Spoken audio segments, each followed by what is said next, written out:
దక్షిణాదిలో అతిపెద్ద పుస్తక మహోత్సవమైన హైదరాబాద్ బుక్ ఫెయిర్ ఈ నెలలో జరగబోతున్నది.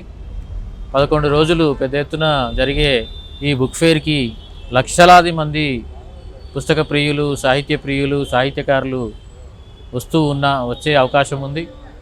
గతంలో కూడా లక్షలాది మంది వచ్చి రావడం మనం చూసాం.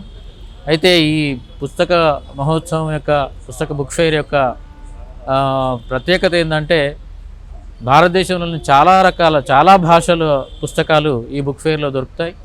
అట్లాగే తెలుగు 2 రాష్ట్రాల్లోని రచయితల రకరకాల పుస్తకాలు కూడా ఇక్కడ లభిస్తాయి. అనేక అస్తిత్వవాదాలు, ముఖ్యంగా నేను ముస్లింవాద స్టాల్ కొన్ని సంవత్సరాల నుంచి పెడుతూ వస్తున్నాను. స్కైబాబా బుక్ స్టాల్ అంటే ముస్లింల సామాజిక సాహిత్య పుస్తకాలు దొరుకుతాయని చెప్పేసి 2 రాష్ట్రాల నుంచి వచ్చే మిత్రులు కూడా ప్రత్యేకంగా అక్కడికి వచ్చి కలవడము, ఆ పుస్తకాలు తీసుకోవడం జరుగుతుంటుంది.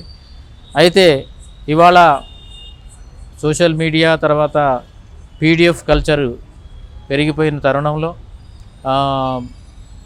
వినే కల్చరు పెరిగిపోయిన తరుణంలో పుస్తకాల ఆదరణ మాత్రం ఏమాత్రం తగ్గలేదని చెప్పి పుస్తక బుక్ ఫెయిర్లో మనకి అర్థమవుతూ ఉంటుంది. ఎంతైనా చేతిలో పుస్తకం పట్టుకొని చదవడం అనేది చాలా గొప్ప ఫీల్ని ఇస్తుంటుంది. ఇంట్లో సాహిత్య సామాజిక పుస్తకాలు ఉన్నాయంటే పిల్లలకు కూడా వీటిని చదవాలి ఎప్పటికైనా మేము అని చెప్పి వాళ్ళు కూడా తడిమి చూడడము, సమయం దొరికినప్పుడు చదవడం అలవాటు జరుగుతుంది.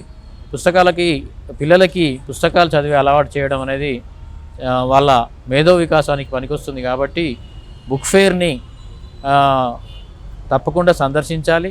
అట్లాగే మిత్రులతో సహా పిల్లలతో సహా బుక్ ఫెయిర్కి అందరూ తరలి రావాలని చెప్పేసి కోరుతూ ఉన్నాం. Thank you.